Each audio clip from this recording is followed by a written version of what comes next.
Halo, saya Mofati Sabanal Viagun. Pada praktikum paleontologi kali ini saya akan menjelaskan tentang teori Big Bang dan teori Out of Africa. Teori Big Bang adalah kerangka konseptual yang menjelaskan asal-usul alam semesta. Teori ini mengungkapkan alam semesta berasal dari keadaan yang sangat padat dan panas yang disebut sebagai singularitas, dan kemudian meledak dalam sebuah ledakan besar yang dikenal sebagai Big Bang.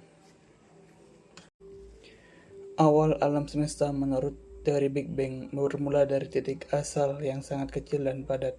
Pada titik ini, semua materi dan energi terkompresi dalam keadaan yang ekstrim. Pada ledakan besar sekitar 13,8 miliar tahun yang lalu, alam semesta mengalami ekspansi tiba-tiba dan hebat yang disebut Big Bang. Selama ledakan ini, alam semesta mulai berkembang dan seiring dengan ekspansi alam semesta, materi dan energi mulai terbentuk. Atom-atom, unsur kimia, dan partikel-partikel dasar seperti proton, neutron, dan elektron mulai muncul. Pembentukan galaksi dan bintang seiring berjalannya waktu, materi-materi yang tersebar di seluruh alam semesta mulai berkumpul menjadi galaksi, bintang, dan sistem data surya seperti matahari.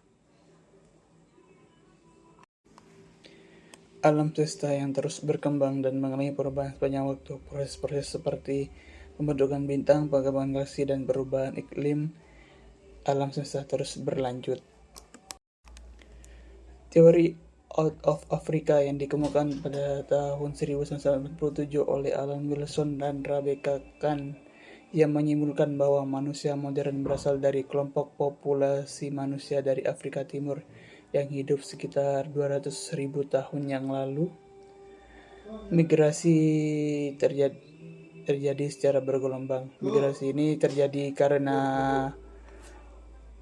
perubahan iklim di benua Afrika, sehingga manusia purba tersebut sudah mengalami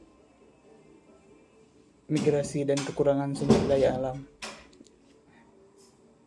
Pada gelombang pertama migrasi, mereka mencapai Georgia dan pegunungan Kaukasus pada 1,8 juta tahun silam. Selanjutnya migrasi pada tahun kedua terjadi pada 1,5 juta tahun yang lalu sebagaimana di Ubedia, lembah Yordan yang berada di selatan Laut Galilea.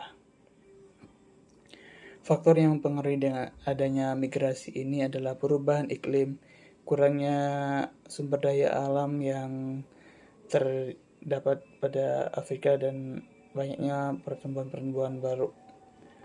Persebaran manusia purba yang terjadi persebaran manusia purba ke Indonesia melalui dua jalur, yaitu jalur barat dan jalur timur. Pada jalur barat melalui dari Semenanjung Malaya, Sumatera, lalu menuju ke Jawa dan ke Kalimantan, dan berakhir di Nusa Tenggara. Peninggalan dari kebudayaan jalur barat ini berupa kawah persegi. Nah, selanjutnya pada jalur timur dari Teluk Tonkin di Yunan yang menyusuri pantai Asia Timur menuju Taiwan, Filipina, Sulawesi, Maluku, Papua, dan berakhir di Australia, memiliki peninggalan berupa tapak lonjong yang banyak dijumpai di Minahasa, Seram, Papua, Kalimantan, dan sebagainya. Nah, pada jalur ini biasa disebut dengan Neolitikum Papua. Persebaran manusia purba yang terdapat di Pulau Jawa ada beberapa, yaitu sebagai berikut. Yang pertama adalah Meganthropus paleojavanicus yang ditemukan di Sangiran, lembah Sungai Bengawan, Solo pada tahun 1936 sampai 1941. Selanjutnya ada manusia purba Pithecanthropus mojokertensis yang ditemukan di Mojokerto tahun 1936.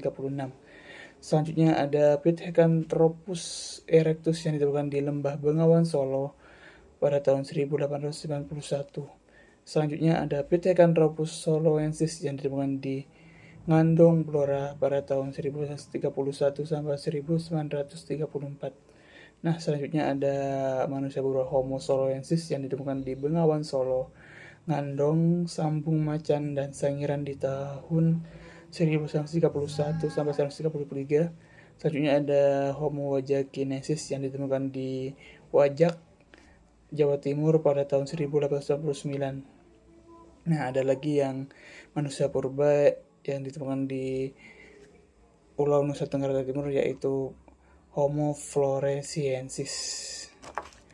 Mungkin segitu saja penjelasan tentang teori Big Bang dan teori out of Africa, persebaran manusia purba. Sekian, terima kasih.